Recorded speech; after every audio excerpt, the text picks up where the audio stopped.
Welcome to video 5 in the Lost and Found series. We're glad you're with us again today. Now, if you remember in the second, third, and fourth videos, we talked about lost and found things. And then particularly in the third and fourth one, we saw Jesus tell us two stories. One about a coin and one about a sheep. One of 100 sheep, actually. And those stories shared some things in common. Now, in this story, Jesus is going to engage us again in lost and found things. But this time, it's not just things, it's people. In fact, it's two sons that Jesus wants to deeply engage us in this story with those sons and what it means to be lost and what it means to have a great God who looks for lost people. So let's read in the text right now in Luke chapter 15 as we read this story. It goes like this in Luke 15 verses 11 through 32. Then Jesus said, "A man had two sons. The younger of them said to his father, 'Father, give me the share of the estate that will belong to me.' So he divided his assets between them. After a few days, the younger son gathered together all he had and left on a journey to a distant country. And there he squandered his wealth with a wild lifestyle.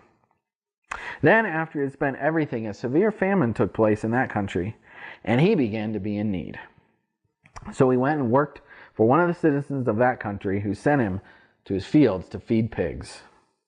He was longing to eat the carob pods the pigs were eating, but no one gave him anything. But when he came to his senses, he said, 'How many of my father's hired workers have enough food to spare? But here I am, dying from hunger. I will get up, go to my father, and say to him, Father, I have sinned against heaven and against you. I am no longer worthy to be called your son. Treat me like one of your hired workers.' So he got up and went to his father.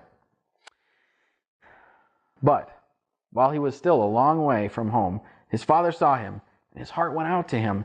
He ran and hugged his son and kissed him. Then his son said to him, 'Father, I have sinned against heaven and against you. I am no longer worthy to be called your son.' But the father said to his slaves, 'Hurry, bring the best robe and put it on him. Put a ring on his finger and sandals on his feet. Bring the fattened calf and kill it. Let us eat and celebrate, because this son of mine was dead and is alive again. He was lost and is found.' So they began to celebrate. Now his older son was in the field. As he heard and approached the house, he heard music and dancing. So he called one of the slaves and asked what was happening. The slave replied, 'Your brother has returned, and your father has killed a fattened calf, because he got his son back safe and sound.' But the older son became angry and refused to go in. His father came out and appealed to him, but he answered his father, 'Look, these many years I have worked like a slave for you, and I never disobeyed your commands. Yet you never even gave me a goat so that I could celebrate with my friends. But when this son of yours came back, who has devoured your assets with prostitutes, you killed the fattened calf for him.' Then the father said to him, 'Son, you are always with me, and everything I have is yours. It was appropriate to celebrate and be glad, for your brother was dead and is alive. He was lost and is found.'" Just like in the other videos, Jesus ties together some common themes. There's something lost, something found, and great joy in the finding.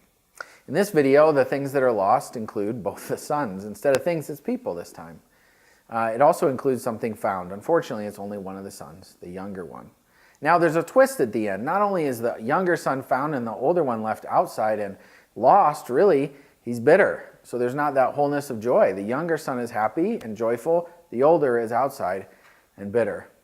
So let's talk about the younger son for just a second. He did some pretty wicked things, didn't he? He goes and asks his father for his inheritance money early before his father has died. That is a slap in the face. That's like saying, "Dad, I wish you were dead and I need your money." But he doesn't really need it, does he? What does he do in the story? Well, he goes and squanders the money on wild living. That's pleasure, that's self-seeking things. It says he spent it on prostitutes. So that's what he did that's wicked. He does something very good, though, at the end, doesn't he? He realizes his lost estate and comes back into relationship with the father as he returns to him. The oldest son, he does some pretty wicked things, too. He hates his brother. He's upset that he comes back. If you had a brother like that, that wouldn't be very fun. In fact, at the end, he's so mad, he's so bitter, that he stays outside the house even against his father's wishes. And sadly, in contrast to the younger son in this story, at the end, he's not in the house. He's not back in a relationship with his father. Now, this story is also about that amazing father. It's the greatest father ever, and it's one who represents God according to Jesus. It's a father who goes outside the house to both sons. He runs, he humbles himself, and seeks his lost sons, and it is both of them. You know, who in the end then is the one who is restored with this great father? Which son? And who does that son represent? Well, it's clearly the youngest son. And that son, if you remember back to video 2, represents the tax collectors and sinners. What a great God we have who seeks and saves self-righteous and sinners. I'm so thankful that God sought me. Thanks so much for watching this series on Lost and Found Things. We hope you join us for the conclusion where we tie together all these threads and we point again to that amazing God.